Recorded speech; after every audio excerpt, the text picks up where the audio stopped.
Hi friends, welcome to the wastage start up. இந்த சேனலுக்கு உங்களை வரவேற்கிறேன். இப்போ இருக்கும் காலகட்டத்தில் பார்த்திங்கன்னா அனைவருக்கும் இருக்கக்கூடிய ஒரு குறை என்று பார்த்திங்கன்னா உணவு பற்றாக்குறை தான். உணவு பற்றாக்குறைன்னு சொல்வதை விட ஊட்டச்சத்து பற்றாக்குறை என்று சொல்லலாம். ஊட்டச்சத்து பற்றாக்குறை என்பது பார்த்திங்கன்னா சிறுவர்கள் முதல் பெரியவர்கள் வரை அனைவரையும் தாக்கக்கூடிய ஒரு வகையில் பார்த்திங்கன்னா இப்போ இருக்கிற ஒரு சின்ன சின்ன வியாதிகள் உருவாகி கொண்டு இருக்கிறது.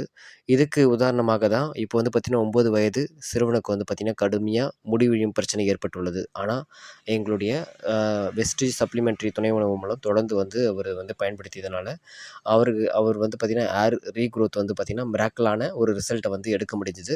இது போன்ற உண்மையான தருணங்கள் நாம் எப்படி தெரிஞ்சுக்கலான்னு பார்த்திங்கன்னா, நீங்கள் இப்போ கீழே உங்களுக்கு சந்தேகம் இருந்ததுன்னா இது கமெண்ட்ல மூலம் நீங்கள் முழுமையாக கேட்டு தெரிஞ்சுக்கிறது மூலம் இதுக்கான தீர்வு கண்டிப்பாக கிடைக்கும்.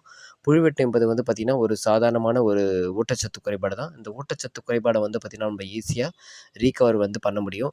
இது சின்னவங்க பெரியவங்கன்னு சொல்லிட்டு பாரபட்சம் இல்லாமல் எல்லாருமே தாக்கக்கூடிய ஒரு ப்ராப்ளம் தான். எனக்கும் புழுவெட்டு பார்த்திங்கன்னா 1 வருஷத்துக்கு முன்னாடி இருந்தது. இப்போ பார்த்திங்கன்னா அந்த புழுவெட்டு ப்ராப்ளத்தில் முழுமையாக நான் வெளியே வந்திருக்கேன். குறைஞ்சது பார்த்திங்கன்னா நிறைய பேர் நிறைய விதமான ப்ராப்ளத்தில் நிறைய பேர் சொல்லுவாங்க, சொல்யூஷன் சொல்லுவாங்க. இது செய்யுங்க, அது செய்யுங்கன்னு சொல்லிட்டு. எது செஞ்சு பார்த்தாலும் நம்மளுக்கான போதுமான ஊட்டச்சத்து நம்ம உடம்புல இல்லைன்னா கண்டிப்பாக அது நாளடைவில் பார்த்திங்கன்னா தொடர்ந்து பார்த்திங்கன்னா அடுத்தடுத்த இடத்த பார்த்திங்கன்னா இடமாறி போயினே இருக்கும். குறைஞ்சது பார்த்திங்கன்னா நம்மளுடைய முடியை முழுமையாக முழுமையாக பார்த்திங்கன்னா வழுக்க வேற அளவுக்கு பார்த்திங்கன்னா ஏந்து போகிற நிலைமையில் நம்மளை தள்ளிடும். பார்த்திங்கன்னா சின்ன வயசு குழந்தைகளுக்கே இது மாதிரி முடி பிரச்சனை இது மாதிரி இருக்குது. இந்த அலிபேஷியா ஏரியாட்ட இந்த பிரச்சனைகள் இருக்குது. இந்த பிரச்சனைகளை என்ன தான் தீர்வுன்னு பார்த்தா, சத்தான உணவுகள் பார்த்திங்கன்னா இப்போதைக்கு இப்போ இருக்கிற விளைச்சல் மூலம் பார்த்திங்கன்னா சத்தான உணவுகள் கிடைக்கிறதில்ல. சத்தான உணவுகள் என்று பார்த்திங்கன்னா நம்ம காய்கறிகள் கூட பார்த்திங்கன்னா பளபளப்பாக இருக்கிற பழங்கள், காய்கறிகள் தான் நம்ம வாங்குகிறோம். அது பார்த்திங்கன்னா அவ்வளவும் நம்மளுக்கு உடம்புக்கு பார்த்திங்கன்னா கெடுதல் தான் விளைவிக்கிறது.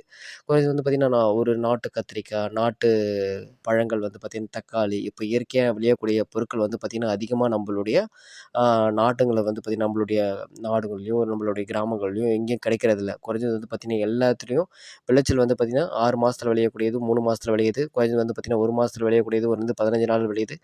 அது மாதிரி விளைச்சல் பார்த்திங்கன்னா குறுகிய நாட்களில் பார்த்திங்கன்னா விளையக்கூடிய பயிர்கள் பார்த்திங்கன்னா நம்ம விளைச்சல் நம்ம கொடுக்குறோம். விளைச்சல் கொடுக்குறது மூலம் நம்மளுக்கு அது மூலமே நம்மளுக்கு பலவிதமான பிரச்சனைகள் உண்டாக்குவதற்கு காரணமாகவே சொல்லலாம். ஆனால் அது நம்மளுடைய இயற்கை உரம் எந்த அளவுக்கு நம்ம கொடுக்குறோமோ அந்த அளவுக்கு நம்மளுடைய ஆரோக்கியத்தை நம்ம மீட்டெடுக்க முடியும். அதுக்கு தீர்வாக தான் நம்ம பார்த்திங்கன்னா இயற்கையான நேச்சுரலான உணவு நம்ம எடுத்துக்கிறது மூலம் நம்மளுடைய ஆரோக்கியத்தை மீட்டெடுக்கிறதுக்கான ஒரு வழியாக தான் இந்த சொல்யூஷன் சொல்கிறேன்.